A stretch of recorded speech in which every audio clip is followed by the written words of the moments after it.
Have you ever taken up someone on an offer of, well, if there's anything I can do to help, let me know? And if so, how did it end up? Years ago, when my dad died, his right-hand man at work offered to do anything to help us. We found out we had to move on a 24 hours notice, 400 miles away. Mom was too hesitant to ask. We didn't have any options on so little time, so I insisted she call him.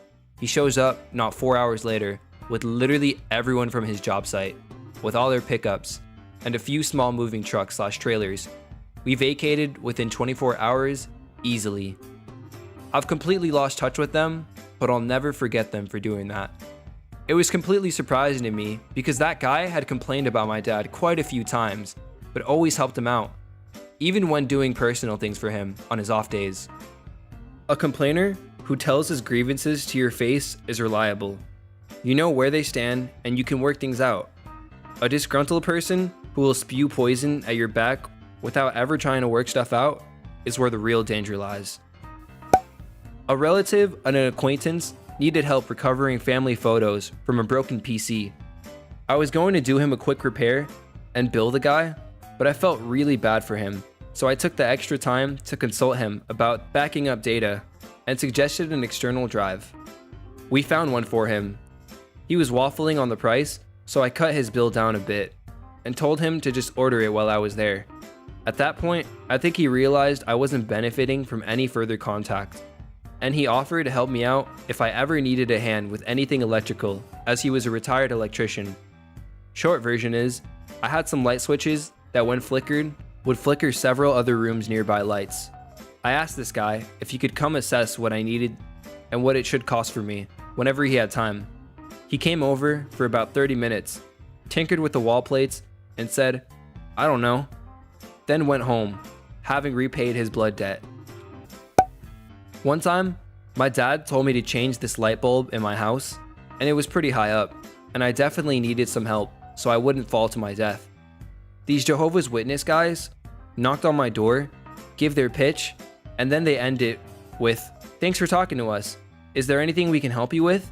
So I asked, actually, would you guys mind helping me change the light bulb? And they were more than happy to help me out. Super nice guys. My dog put her head through one of the panes of glass in my front door, trying to eat some Mormons once. They were super apologetic and insisted on fixing it. One stayed and helped clean up, while the other ran around the corner to a glass shop. When he got back, I gave him the tools he asked for, and he had the broken plane fixed in under 45 minutes. I just sat and talked with the guy. Number one, about life, while he played with the dog that tried to kill him. I'm not religious, which I told them, and they said, that's fine, and they didn't want to force anything on me I didn't want. All in all, they were some of the nicest people I've ever come across. My mom passed away when I was a kid, and me and my sibling are moving out of my dad's place. He doesn't have many friends, but I discovered when I came over a while back that he gets weekly visits from Jehovah's Witnesses. They talk about spiritual literature for 5 minutes and give my dad some pamphlets, then spend about an hour watching my dad show them around his garage and chatting about other life events. I know unwanted spiritual advances are kind of shitty, but their conduct has always warmed my heart, and I think has meant a lot to my dad, who doesn't consider himself religious. The missionaries that visit his house are very warm and polite. All of the time. I do favors for people, and people do favors for me. It works so nice. The trick is to tell that to people yourself, and when they take you up on it, deliver. Last time I needed help and reached out when I bought a giant IKEA closet, and the seller and I realized that there is no way we can take it apart and load it into the move truck in the time window we had. Called a buddy I rarely meet in person. We text a lot and send memes, that's it. Called him up and said, Sleazy, can you help me with the closet real quick? I'm at blank address blank.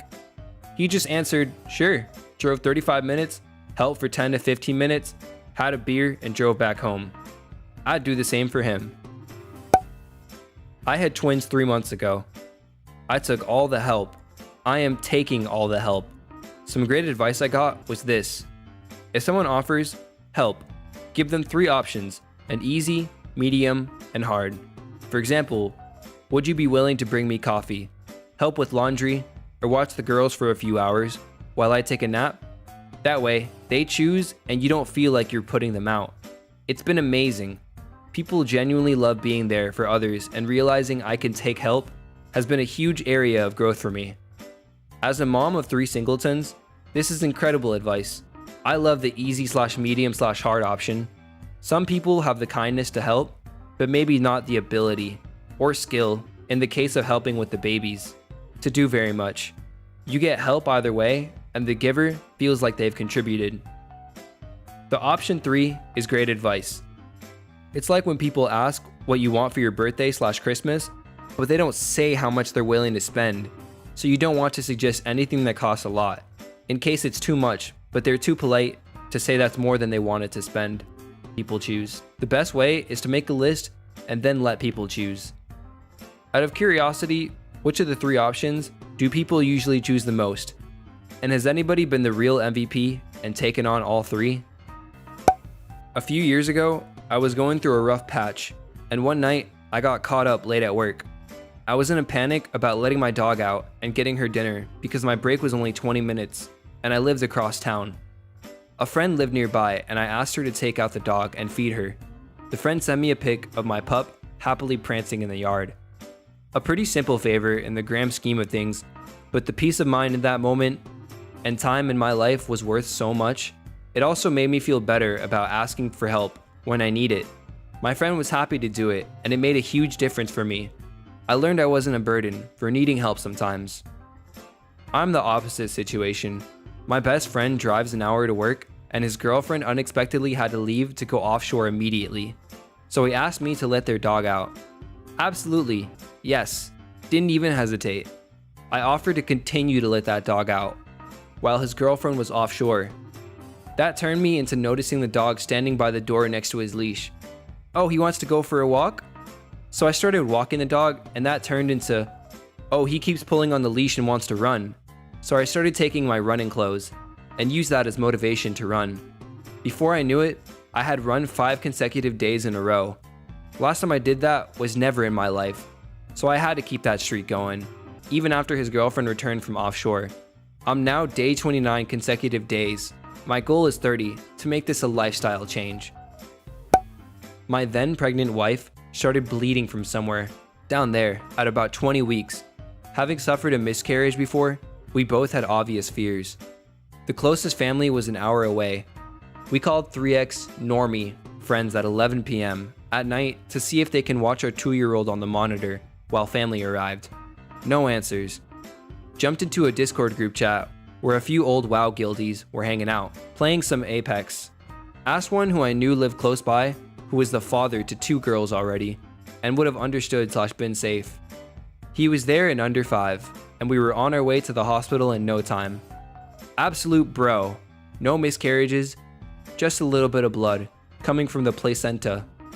Second baby girl delivered 18 weeks later with 10 little fingers and 10 little toes.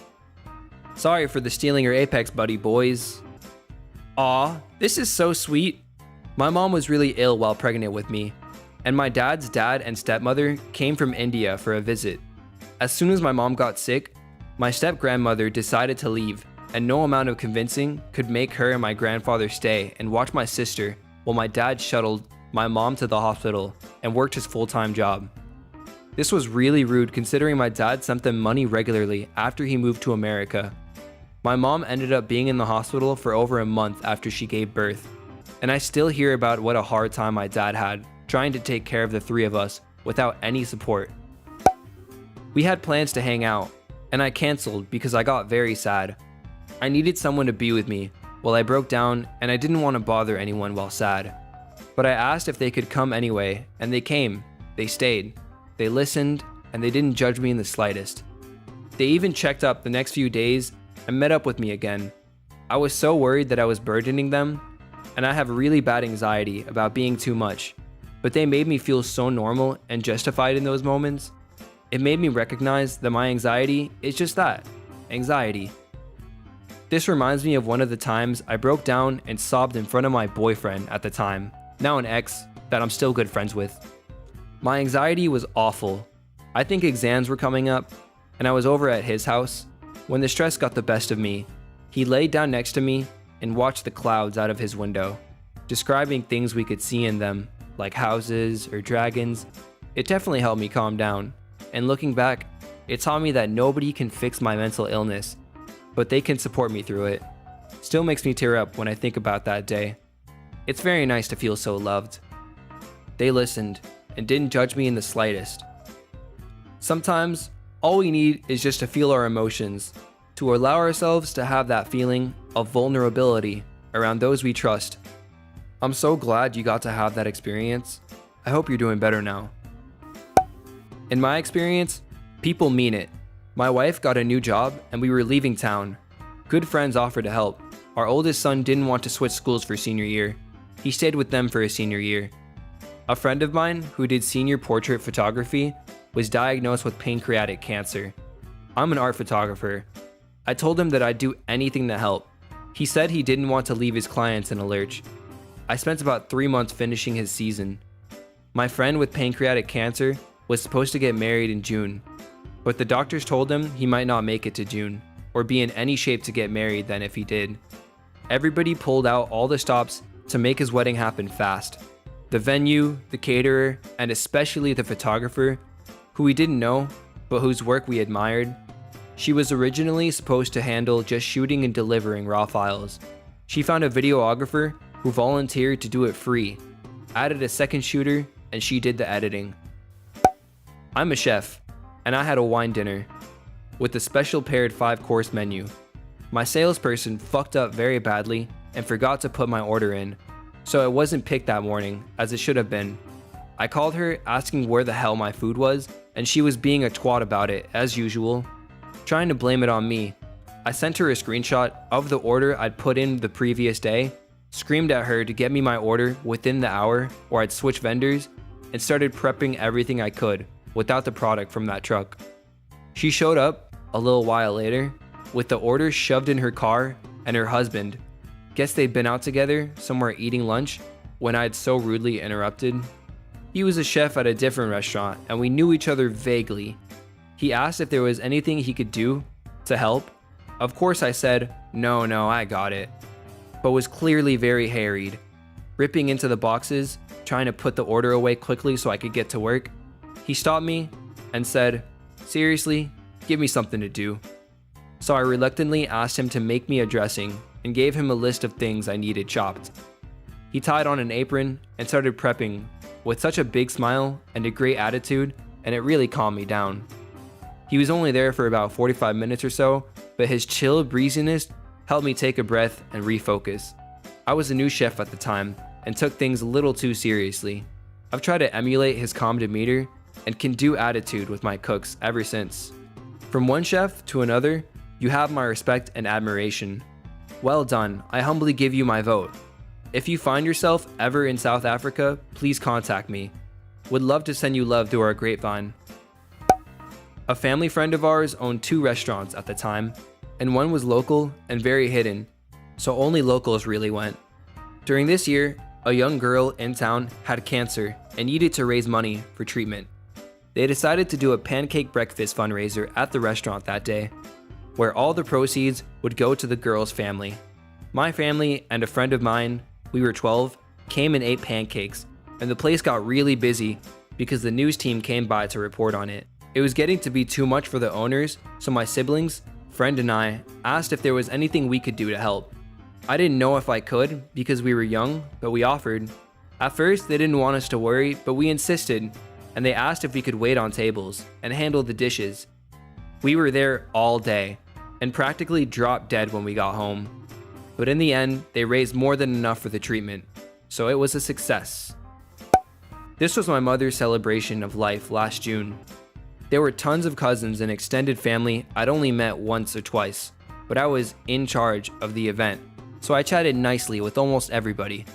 Plenty of people told me, "You're running around so fast, let me know if you need help." I smile and shake my head and move on because, I got this. But my sister had gotten delayed, so she didn't have time to mold her mints. At the same time, there were 4 kids running around that I was trying to wrangle, and I was notified that both bathrooms' trash cans were overflowing. So I found the two people who had most enthusiastically offered to help and gave them tasks. It was perfect. The one I thought was my cousin at the time even stepped up to help with a couple more things after the mints were finished.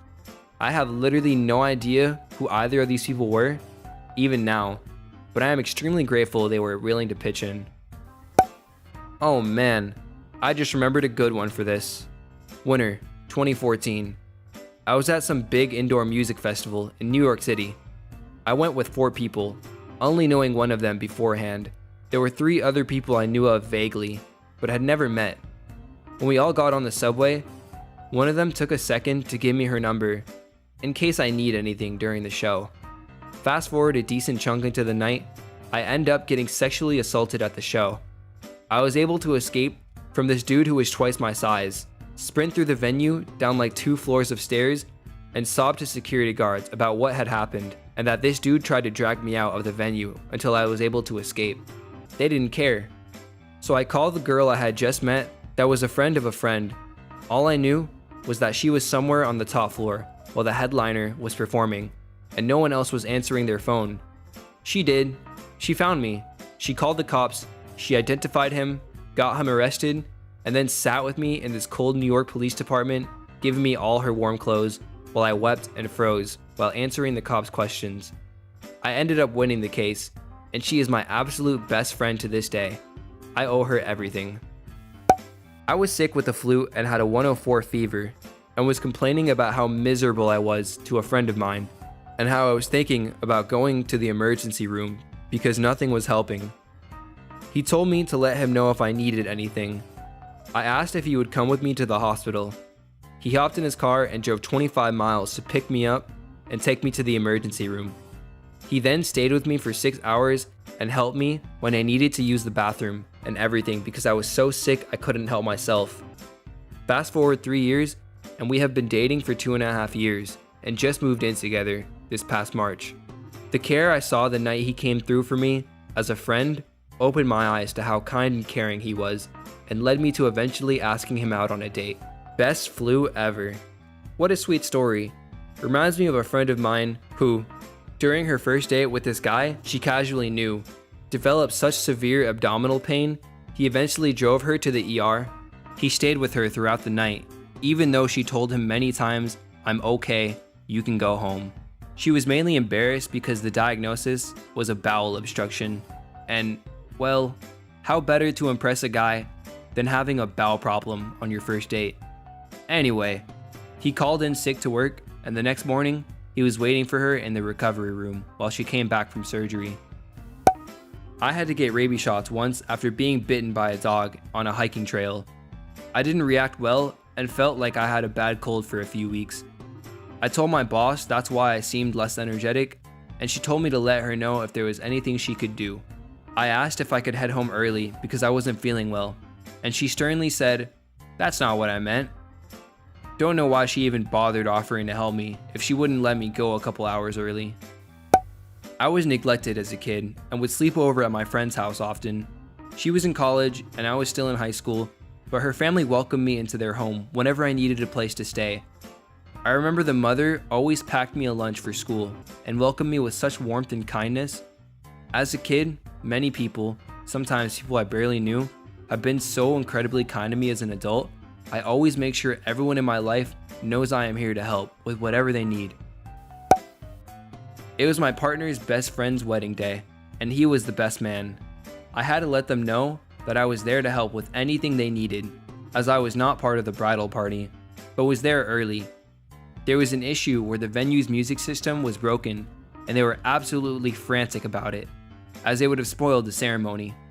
I suggested I could quickly blast home, pick up our CD player speaker unit, and use that. I ended up being the person to make sure the music came/went off at the right time for the ceremony, and it ran totally smoothly. They were super grateful, and I was very happy to have been useful. One of my bridesmaids' husband did that sort of thing for us. He figured his wife was busy all morning getting ready, and he didn't have anything else to do, so he did some little things we needed. I think he ended up checking in our luggage to the hotel during pictures. Nothing mission critical, but things that were nice not to worry about. Not so much a, how can I help? But this is what we're gonna do. I got slated for a layoff at my job. Next day, I fuck up my ankle walking to my car to head to work. I was working a transload operation, heavy lifting, crawling, climbing, etc. Couldn't do the job for a few days. My lead hand called me that night and asked if I could get to work tomorrow. Told him no way I could work. He snaps back that he didn't ask if I could work. He asked if I could get to work. Proceeded to go 20 minutes out of his way for the rest of my run to drive me to site, and came up with some BS busy work to keep me on payroll. Not only an amazing friend, but a hell of a leader. When I worked for a psychiatric hospital, we had a patient that had suffered a traumatic brain injury and was in a permanent state of psychosis as a result. She had a history of violence and had been passed around so many group homes that it took us more than 100 days to find another placement for her. This person had nothing and no one other than a public guardian. Over time, we built trust and rapport with her. Episodes of violence dwindled down to zero. We all pitched in to bring her clothes, beauty supplies, and other essentials to make her long admission more bearable. When we finally did find her placement in a group home that was more than 2 hours away, we took time to drive down and visit her regularly until she'd adjusted to her new home and staff. Last I heard, she's doing great and is now deemed stable enough to come and go from her home as she pleases. I was planning my exit from an extremely violent relationship. I asked my family and my best friend for help. Of course my family helped, but my best friend, oh boy. She put herself in an immediate life-threatening situation so that I could get out alive, and I owe her my life. I'm not even ashamed to tell everyone. I know how much I love her and thank her. She thinks it's no big deal, it's just what friends do. Oh no, she went above and beyond to keep me alive. Thankfully she wasn't hurt, scared and shaken, but not hurt. I would have died that night, if not for her and her quick thinking. My best friend since middle school helped me get out of a horrible relationship, along with my family. I don't think I can ever thank her enough. Aren't we lucky to have friends like that? Good luck to you. One of my best friends in undergrad got really sick our junior year and kept having episodes that required a hospital stay. He was totally healthy before, so it was a shock when suddenly the doctors thought he potentially had brain cancer. I was the only one of our friends that had a car, so for several weeks, he would text me it was happening again and asked if I could drive him to the hospital. He was always really chill about it and asked casually, like it wasn't a big deal, but I never hesitated to drop whatever I was doing or leave class to drive him over there. Then I would come back and pick up some of our other close friends, and we would spend the day keeping him company there. Luckily, everything ended up okay, but it was a pretty scary month. A random dude on LinkedIn reached out to me. I replied that I didn't know him, but would love to meet for coffee. We hung out for coffee one day. Turned out, he's really well connected to my field and was sincere about making connections with people. I stayed in touch with him every few months for a year. Then when I got laid off due to COVID, I took him up on his offer. He helped me tweak my LinkedIn profile and resume, then pushed out a marketing message to everyone in his network and another specific message to all the recruiters in his network. I had more calls and interviews than I could handle for a couple weeks and accepted a job offer within a month or so. Most people just say this shit and don't stick by it because they think it's the socially correct thing to say. I learned this when I was 25 and my dad died, leaving me in charge of an estate that was stuck in probate court. I worked full-time as a firefighter and had to take care of 3 homies and a farm. I always needed help and seldom got it. My best friend died. A girl who knew both of us pretty well messaged me on Facebook afterward and said, "I know you two were close. If you need anything, let me know." Due to grief, it felt good just to talk to someone, so I vented a bit that he really was one of the closest people to me, and that it felt difficult to focus on anything I used to enjoy because he was usually a part of it. She responded with, "To be honest, I didn't think you had a GF already," and signed off. I've never heard from her again. Bitch. I broke my ankle while renovating our house. I was out of work for a couple weeks and my husband was still working full-time and working on getting our house back in a livable condition. A friend checked in and said the typical, "If there's anything I can do to help," offer. Since she didn't work a normal 9 to 5, I asked if she could be a huge help and drive me to my doctor's appointment.